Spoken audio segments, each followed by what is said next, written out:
अस्सलाम वालेकुम जी वालेकुम सलाम जी। ਕੀ ਹਾਲ ਚਾਲ ਹੈ ਤੁਹਾਡਾ और जी ठीक ठाक। ਕੀ ਨਾਮ ਹੈ ਤੁਹਾਡਾ मेरा नाम शान अली है जी। ਸ਼ਾਨ ਅਲੀ ਸਾਹਿਬ ਕੀ ਕਰਦੇ ਹੋ मैं वुड वर्कर हूँ। ਗੁੱਡ ਵਰਕਰ वुड वर्कर घरों के किचन कैबिनेट्स वगैरह जो बनते ਅੱਛਾ ਅੱਛਾ ਗੁੱਡ ਹੋ ਗਿਆ ਮੈਨੂੰ ਇਹ ਦੱਸੋ ਕਿ ਜੇ ਜੰਗ ਲੱਗ ਗਈ ਔਰ ਇੰਡੀਆ ਵਾਲਿਆਂ ਨੇ ਪਾਕਿਸਤਾਨ ਤੇ ਹਮਲਾ ਕਰਤਾ ਤੁਸੀਂ ਕੀ ਕਰੋਗੇ ਉਹਨਾਂ ਦੀ ਇੰਨੀ ਜ਼ਰੂਰਤ ਹੈਗੀ ਹੈ ਕਿ ਇੰਡੀਆ ਵਾਲੇ ਪਾਕਿਸਤਾਨ ਤੇ ਹਮਲਾ ਕਰ ਦੇਣ। ਓਏ ਉਹ ਤੇ ਕਦੀ ਜ਼ਿੰਦਗੀ 'ਚ ਵੀ ਨਾ ਸੋਚਣ ਉਹਨਾਂ ਦੀ ਕੀ ਔਕਾਤ ਹੈਗੀ ਹੈ। ਉਹ ਗਾਂ ਦਾ ਮੂਤਰ ਪੀਣ ਵਾਲੇ ਲੋਕ ਉਹਨਾਂ ਦੀ ਜ਼ਰੂਰਤ ਹੈਗੀ।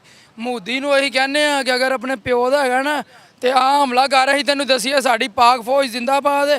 ਪੂਰੀ ਦੁਨੀਆ ਦੀ ਨੰਬਰ 1 ਸਾਡੇ ਕੋਲ ਫੌਜ ਹੋਵੇ ਤੇ ਸਾਡੇ ਤੇ ਹਮਲਾ ਕਰ ਦੇ। ਓਏ ਆ ਮੋਦੀ ਤੇਰੇ ਅਸੀਂ ਟੋਟੇ ਟੋਟੇ ਕਰ ਦਿਆਂਗੇ। ਤੇਰੇ ਵਿੱਚ ਇੰਨਾ ਦਮ ਹੈਗਾ ਤੇ ਕਰ ਸਾਡੇ ਨਾਲ ਮੁਕਾਬਲਾ। ਸਾਡੇ ਆਵਾਮ ਸਾਡੇ ਮੁਲਕ ਦਾ ਬੱਚਾ ਬੱਚਾ ਖਲੋਤਾ ਸਾਡੀ ਪਾਕ ਫੌਜ ਦੇ ਨਾਲ। ਉਹ ਤੈਨੂੰ ਸੰਨ 65 ਦੀ ਜੰਗ ਭੁੱਲ ਗਈ ਤੇ 71 ਭੁੱਲ ਗਈ ਏ। ਉਹ ਤੇਰੀ ਐਸੀ ਦੀ ਤੈਸੀ ਮੋਦੀ। ਉਹ ਤੜੀਆਂ ਵੀ ਲਾਣਾ ਤਾਂ ਕਿਹੜੇ ਮੁਲਕ ਨੂੰ ਲਾਣਾ।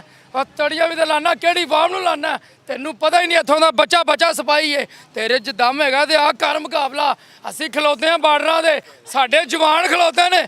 ਆ ਤੇਰੀ ਜ਼ਰੂਰਤ ਹੈਗੀ ਨਹੀਂ। ਉਹ ਤੇਰੀ ਐਸੀ ਦੀ ਤੈਸੀ ਤੇਰੀ ਅੱਛਾ ਰਿਲੈਕਸ ਅੰਕਲ ਰਿਲੈਕਸ ਹੌਸਲਾ ਹੌਸਲਾ ਸੀ ਉਹਨੇ ਉਹਦੀ ਐਸੀ ਦੀ ਤੈਸੀ ਉਹਦੀ ਜ਼ਰੂਰਤ ਕੀ ਸਾਡੇ ਨਾਲ ਇੰਨੀ ਗੱਲ ਉਹਨੇ ਤਾਂ ਪਾਣੀ ਵੀ ਬੰਦ ਕਰਤਾ ਹੈ ਉਹ ਪਾਣੀ ਬੰਦ ਕਰੇਗਾ ਤਾਂ ਡੁੱਬ ਕੇ ਮਰ ਜਾਏਗਾ ਉਸ ਪਾਣੀ ਦੇ ਵਿੱਚ। ਕਰਤਾ ਹੈ ਉਹ ਨਹੀਂ ਕਰ ਸਕਦਾ ਸਾਡਾ ਪਾਣੀ ਉਹਨੇ ਰਾਤ ਦੇ ਅੰਧੇਰਿਆਂ 'ਚ ਖੋਲ ਦਿੱਤਾ ਹੈ। ਉਹਨੂੰ ਲੱਗ ਪਤਾ ਗਿਆ ਜਦੋਂ ਕਿ ਪਾਕਿਸਤਾਨ ਦੀ ਆਵਾਮ ਵੀ ਖਲੋਤੀ ਤੇ ਸਿਪਾਹੀ ਵੀ ਖਲੋਤੇ ਨੇ ਫੌਜੀ ਖਲੋਤੇ ਨੇ ਜਵਾਨ ਖਲੋਤੇ ਨੇ। ਇਹ ਚੂੜੀਆਂ ਨਹੀਂ ਪਾਈਆਂ ਸੀ ਬਾਹਾਂ ਦੇ ਵਿੱਚ।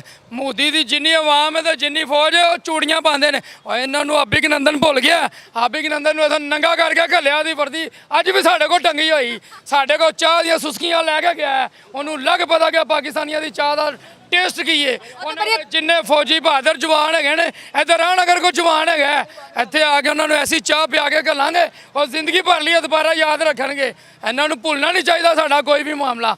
ਇਹਨਾਂ ਦੇ ਟੈਂਕ ਫੌਜਾਂ ਬਾੜਨਾ ਚੌਕ ਹੋਏ ਸਾਰੇ ਨਿਜ਼ਾਮ ਅੱਜ ਵੀ ਸਾਡੇ ਕੋਲ ਪਏ ਨੇ। ਇਹਨਾਂ ਦੀ ਕੀ ਜ਼ਰੂਰਤ ਹੈ ਸਾਡੇ ਨਾਲ ਮੁਕਾਬਲਾ ਕਰ ਲੈਣ। ਗਾਂ ਮੂਤਰ ਪੀਣ ਵਾਲੇ ਲੋਕ ਇਸਲਾਮੀ ਤਾਕਤ ਨਾਲ ਮੁਕਾਬਲਾ ਕਰ ਹੀ ਨਹੀਂ ਸਕਦੇ। ਅਗਰ ਇਹਨਾਂ ਜੰਨਾ ਦਾਮੇ ਤੇ ਆਣ ਮੋਦੀ ਨੂੰ ਮੈਂ ਲਲਕਾਰਨਾ ਮੈਂ ਉਹਨੂੰ ਕਹਿਣਾ ਦਾਮੇ ਤੇ ਆ ਅਸੀਂ ਖਲੋਤੇ ਹਾਂ ਬਾਰਡਰਾਂ ਤੇ ਵੇਖਾਂਗੇ ਕਿੰਨੇ ਜੋਗਾ।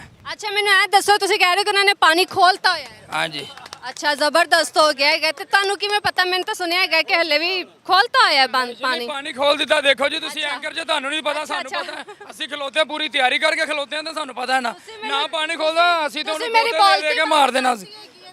ਇੰਨਾ ਅੱਛਾ ਲੈਕਚਰ ਦਿੱਤਾ ਹੈਗਾ ਤੁਸੀਂ ਮੇਰੀ ਬੋਲਤੀ ਬੰਦ ਕਰਤੀ। ਨਹੀਂ ਜੀ ਦੇਖੋ ਗੱਲਬਾਤ ਜਿਹੜੀ ਸਾਨੂੰ ਸਮਝ ਹੈਗੀ ਅਸੀਂ ਤਾਂ ਪੂਰੀ ਤਿਆਰੀ ਤਾਂ ਰਾਤ ਦੇ ਨਾਲ ਟੀਵੀ ਤੇ ਨਜ਼ਰਾਂ ਲਾ ਕੇ ਬੈਠੇ ਸੀ ਕਿਹੜੇ ਵੇਲੇ ਹੋਵੇ ਉਹ ਕਰਨ ਹਮਲਾ ਪਹਿਲ ਕਰਨ। ਅੱਛਾ ਫਰਜ਼ ਜੰਗ ਲੱਗ ਵੀ ਜਾਂਦੀ ਹੈਗੀ ਤੇ ਤਾਂ ਤੁਸੀਂ ਅਗਰ ਆਪਣੀ ਫੈਮਿਲੀ ਨੂੰ ਮਿਲਣਾ ਇਕੱਠੇ ਹੋਣਾ ਹੋਵੇ ਤਾਂ ਕਿਹੜੀ ਜਗ੍ਹਾ ਤੇ ਇਕੱਠੇ ਹੋਵੋਗੇ। ਮੈਂ ਕਹਿੰਦਾ ਸਾਨੂੰ ਜੰਗ ਲੱਗਣ ਦਾ ਕੋਈ ਡਰ ਖੋਫ ਨਹੀਂ ਹੈਗਾ। ਜੰਗ ਲਾਂ ਸਾਨੂੰ ਸਹੀ ਕਿੱਥੇ ਮਿਲਣਾ ਸੀ ਆਪਣੇ ਪਾਕਿਸਤਾਨ 'ਚ ਹੀ ਮਿਲਣਾ।